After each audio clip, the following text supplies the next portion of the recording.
welcome to News Recap on EyesofAfrika TV, where we bring you news amid headlines through the week. I am Tosin Adeyemi. Let's begin the news with a fresh scarcity of fuel, causing long queues to reappear in Lagos, Abuja, and major cities across Nigeria, with petrol prices soaring to 1,000 naira per litre. This scarcity has disrupted both commercial and social activities, leading many filling stations to close due to the severe undersupply of PMS. According to reports, President Bola Ahmed Tinubu has approved a request by the Nigerian National Petroleum Company Limited to utilize the 2023 final dividend due to the Federation to pay for petrol subsidy. And moving on, the organized labor has called on Nigerians to be patient with the federal and state government over the delay in the implementation of the new minimum wage. Recall that the President Bola Tinubu signed a new minimum wage bill into law on July 29, 2024, establishing a minimum wage of 70,000 naira for workers across Nigeria. This followed months of deliberation between the labor unions in Nigeria and the Nigerian government. Prior to being signed, the new minimum wage had been approved on July 17 after the Nigerian Labour Congress warned of a possible month-long strike if the government attempted to deregulate the national minimum wage. And away from that, the Minister of the Federal Capital Territory, Nyesom Wike, on Wednesday expressed disappointment at the statement credited to the leader of the Pan-Niger Delta Forum, Chief Edwin Clark. Clark had, in a letter to the People's Democratic Party National Chairman, Umar Damagum, on Tuesday demanded the exit of the former Rivers State Governor from the party.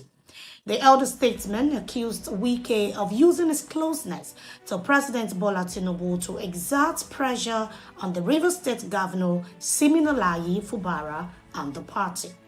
And away from that, the ruling All Progressives Congress and the leading opposition party, the People's Democratic Party, have reacted differently to the calls that former President Goodluck Jonathan should join the presidential race for 2027. In the past few weeks, there has been a growing rumor that northern elites and politicians are not happy with the president, administration, and subtly yearning for a change of government in the next election. While the PDP supported the call for former President Goodluck Jonathan to join the 2027 presidential race, the APC argued that it is premature to discuss the 2027 election. Moving on, effective from September 1st, 2024, the Nigerian passport fees will increase.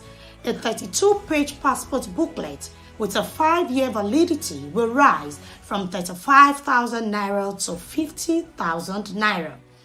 Likewise, the cost of a 64-page passport booklet with a 10-year validity, previously priced at 70,000, will now be set at 100,000 naira. The federal government has approved this upward review of the fees for the Nigerian passport effective from September 1st, 2024. The spokesman for the Nigerian Immigration Service, Kenneth Udo, made this known through the official X handle of the Nigerian Immigration Service, saying this is part of the effort in maintaining the quality and integrity of the Nigerian standard passport. Moving on, Pastor Jerry Eze, the founder of Streams of Joy International Church, NSPPD convener, celebrated his 42nd birthday in grand style as he built 18 houses for widows across Nigeria and gave a 100 million business grants to over 100 young people.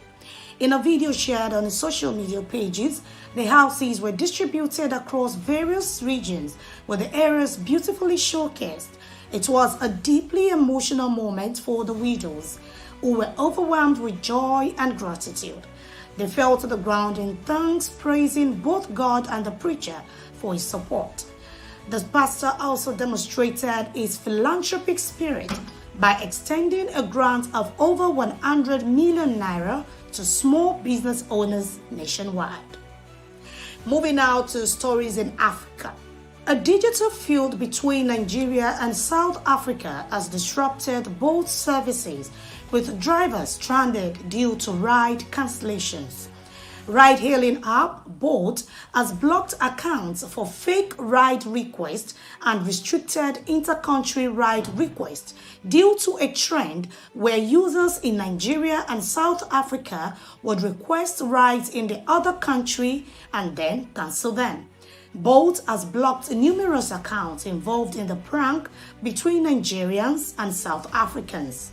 This dispute began after former Miss South Africa contestant Chidima Adetshino, who recently landed in Nigeria to compete in the Miss Universe Nigeria pageant, sparked a wave of online backlash, prompting South Africans to cancel Nigerians' drivers' rights and Nigerians retaliating in kind. This trend has caused frustration and financial loss for drivers. Ride-hailing app, however, has committed to addressing the issues and ensuring a safe and secure experience for all users. And finally on the news, Rwandan authorities announced a ban on the activities of 43 faith groups across the country, effective August 28, weeks after thousands of illegal churches were closed. A letter issued by the Ministry of Local Government directed district leaders to enforce the ban, saying an ongoing evaluation found the affected faith-based organizations operating in contravention of existing regulations. The move came weeks after authorities in a major crackdown closed over 5,000 churches accused of failing to comply with required legal standards and exposing the lives of worshippers to unnecessary risk. Authorities said 59.3% of over 13,000 churches inspected at the end of July were shut down due to non-compliance. It was the second major crackdown on places of worship in the country. Thanks for watching. Join me again on the next episode of News Recap. My name is Tosin Adeyemi, and this is Eyes of Africa TV.